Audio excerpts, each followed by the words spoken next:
Hello everyone and welcome to another video. Now, video game adaptations of popular films aren't at all uncommon, though the end result can be a mixed bag.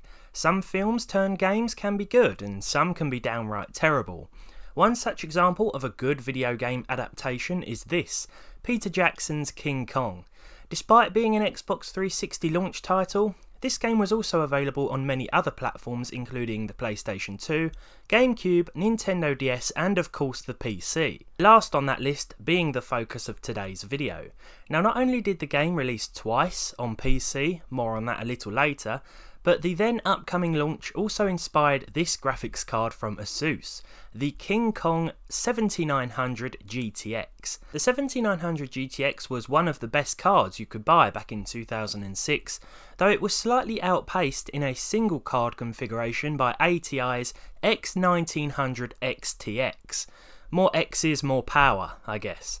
This card isn't particularly exciting by today's standards. It's limited to DirectX 9 support, and there aren't any modern drivers available for Windows 10. That said, this GPU is quite uncommon these days, and even if that doesn't make it expensive, I guess some might call it a collector's item.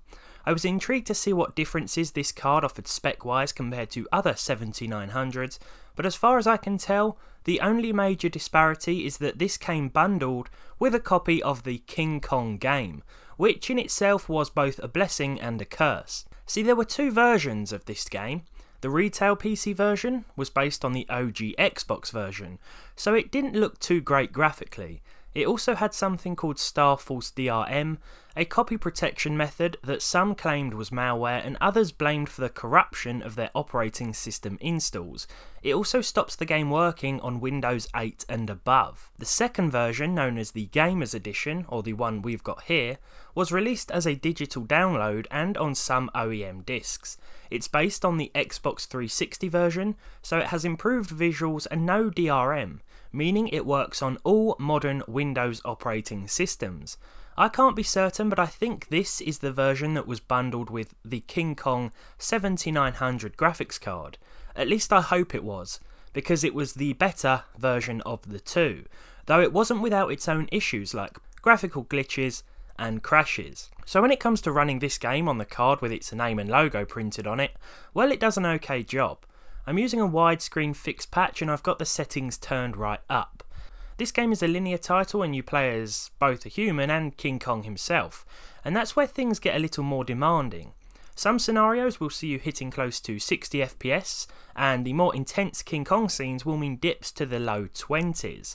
Turning the settings down may remedy this a little, but you'll still be getting a few drops below 30 as the eerily portrayed muddy environments unexpectedly push this old card to its limit. It's a mixed bag, and in fact if the game goes over 60 FPS it will crash. Even going above 40 FPS in some levels will cause a crash too, which is partly why I've got a patch installed. It not only tweaks the resolution to fit modern displays, but limits the game frame rate as well. Honestly, this title is very fun to play despite its problems. As you can see, I spent a good few hours completing it yesterday just so I could go back and replay this Kong level today. I wonder if there's been a promotional card like this that's ever failed to run the game it's essentially advertising. Throughout my tests I also used an i5 4690 that I featured in the last Minecraft recommended PC video, simply because it works with Windows 7 and that was necessary here. In order to install the 7900 GTX drivers, it will not work on Windows 10. Now this card is essentially obsolete by today's standards, but I feel it's been a while since we looked at something really old like this.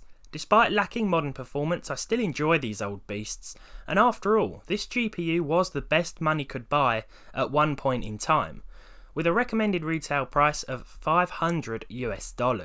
So what else can it do? Well, let's take a look back at some other classic games and give this card a run for its money. So as I mentioned before, we are using Windows 7 today simply for compatibility reasons with the card. I'm also using an i5 4690, the non-K variant. It has 4 cores and 4 threads, as well as 8 gigs of DDR3 memory in this rig.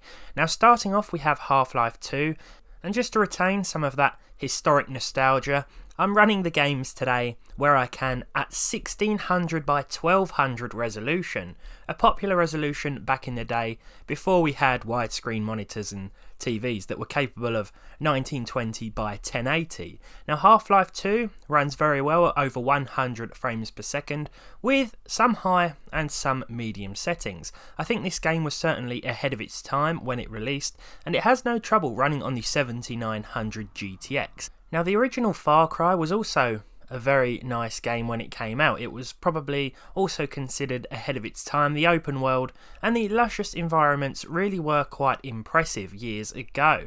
It runs okay on the 7900 GTX here with the high settings and the anti-aliasing turned up. As we explore the first level on this tropical island, we are seeing under 100 frames per second, probably averaging around 80 here, but I think at 1600 by 1200 the game still looks very nice, very crisp, and you'll have a great time on this GPU. Considering you can pick these up for just a few pounds, dollars or euros, sometimes even for pennies at car boot sales, places like that, then I don't think it's too bad when it comes to handling some of the older games out there. Crysis is where this card started to struggle. We had to run it at 1024 by 768 with all forms of anti-aliasing turned off, and of course this was running in DirectX 9 mode. Now this game will run in DirectX 9 or DirectX 10 depending on your graphics hardware, and in DirectX 9 mode here we were limited to the high settings. Maximum, very high, is greyed out, and you cannot run it with those settings on a DirectX 9 GPU. However, that's probably a good thing, because even with DirectX 9 here, we weren't able to average 30 frames per second, which is what I would consider playable if we were able to hit it. Although in first-person shooters like Crysis, it's always nicer to get as close to 60 FPS as possible. Now this next one needs no introduction. This is the Simpsons Hit and Run, probably one of the best games ever created. It's certainly the best Simpsons game ever created in my opinion. I think if you haven't played this yet, it's certainly a must play. It came out many years ago, and I don't think it's been topped in terms of Simpsons AAA titles. I know the Simpsons game that came out on PS2, Xbox 360, PS3, all of those consoles was quite good, but I don't think it was quite as good as this absolute gem. We didn't really need to work out the average frame rates and whatnot here, because it's more than playable, especially when you consider the minimum requirements for this game are something like a Pentium 3. So if you've got a processor that's better than that, or a graphics card that's better than any $5 or £5 component that you'd find on eBay, then you should be able to run this just fine. What a classic. Grand Theft Auto San Andreas is also an excellent title that runs very nicely on the 7900 GTX. Now, when you turn up the anti-aliasing settings, it can make the game quite a bit more demanding. I did that here and quickly turned it down again when I realised that we weren't really getting anywhere. There were quite a few frame drops here and there, but even so, with the settings reduced a little bit, we were still seeing a couple of dips, though it's nothing game breaking. I still had a very nice time with GTA here. This is another one of those games that never gets old, and thankfully it runs on all sorts of hardware. Finally, I played through the introductory level of Call of Duty 2. We haven't really looked at something this old in a while, and sometimes I miss that because there are some classic games to be played out there, and it just feels more authentic in a way when you're playing them on older hardware as well.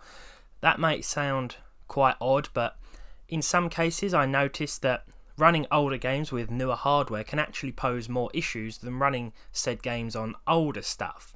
Now the 7900 GTX was a top of the range GPU, losing out only to ATI's, now AMD's, X1900 XTX, and if you had one of these back in the day, well, I'm sure your friends would have been very jealous. These days it's not capable of much, but it can be picked up for very little money, and when it comes to running some of those older games out there, some of those absolute classics, well, it will do a fine job, whether it be at 30 or 60 FPS in a lot of instances. With all that said and done, this has been the King Kong 7900 GTX card review. I do hope you've enjoyed it. If you did, leave a like on it down below.